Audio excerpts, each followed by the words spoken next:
Right now, you have about 5 liters of blood in your body. Donate a whole pint today, and your body will replace it faster than you think, but not in the order you expect. What happens first might surprise you.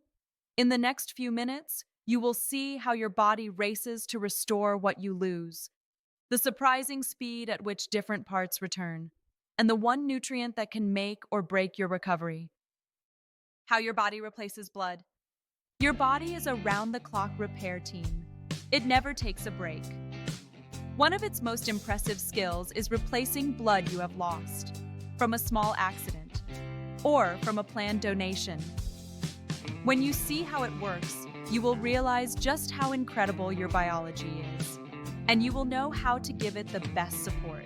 Blood is not just red liquid moving through your veins. It is a living mixture with a very specific recipe. You have plasma. It makes up more than half of your blood. It moves nutrients, hormones, and proteins to every part of your body. You have red blood cells, tiny discs that carry oxygen from your lungs to your muscles and bring carbon dioxide back to be exhaled. You have white blood cells, the defenders that fight bacteria, viruses, and anything else that threatens your health. You have platelets, small fragments that stop you from bleeding when you get a cut or injury. Right now, your body is replacing old blood cells with new ones. It never stops.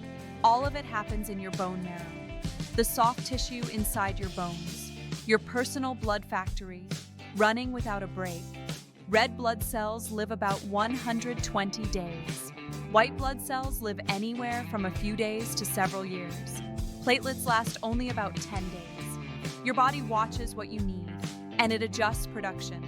When oxygen levels drop, your kidneys release erythropoietin. That tells your bone marrow to make more red blood cells. If you are fighting an infection, your immune system calls for more white blood cells. If you are injured, platelet production increases, so your blood can clot faster. Give your body the tools it needs. Eat foods rich in iron, vitamin B12, and folic acid. Stay hydrated to keep plasma levels healthy. Move your body regularly to improve circulation. Avoid smoking and heavy drinking. Both slow down recovery. Here is something most people do not know. After you donate, your body does not replace everything at the same speed. Plasma comes first. Within 24 to 48 hours, plasma is back to normal. This is why hydration before and after donating is so important. Red blood cells take longer, around 4 to 6 weeks. Your body must build them from scratch. This is when iron-rich foods and B12 matter most. White blood cells and platelets return within days. Your immune system and clotting recover quickly. How to recover faster after donation. Drink water before and after donating. Eat iron-rich foods like spinach, lean beef, or lentils. Pair them with vitamin C foods like oranges or bell peppers. This improves iron absorption. Rest for at least a day before intense exercise.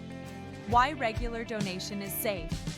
If you follow the right timing, regular donation is safe. It can even be good for you. It helps prevent excess iron buildup. You get a basic health check every time, and you get the satisfaction of helping save lives. The role of nutrition iron makes hemoglobin. Hemoglobin carries oxygen in your red blood cells. Without iron, recovery slows down. You may feel weak. Vitamin B12 helps make healthy red blood cells. Folic acid works with B12 to prevent anemia. Vitamin C helps your body absorb more iron. Protein gives your body the building blocks to repair tissues. Eat a mix of iron-rich foods like red meat, chicken, seafood, beans, and leafy greens. Add vitamin C foods with plant-based iron to boost absorption. Limit tea, coffee, and high-calcium foods with iron-rich meals. Here are some common questions. How soon can you donate again? Men, every 12 weeks. Women, every 16 weeks. What if your iron is low? Eat more iron-rich foods. Consider supplements if needed. Check your levels regularly. Does frequent donation harm your health? Not if you follow the rules. The real danger is donating too often without restoring your iron. Does age affect recovery? Yes, blood cell production slows with age. Nutrition and checkups matter more. And your body is more prepared than you think to replace blood. Treat it well. You can help others without harming yourself. Have you ever donated blood? And how quickly did you feel back to normal? If you learned something new today, give this video a like. And if you want to keep discovering what your body can do, subscribe for more.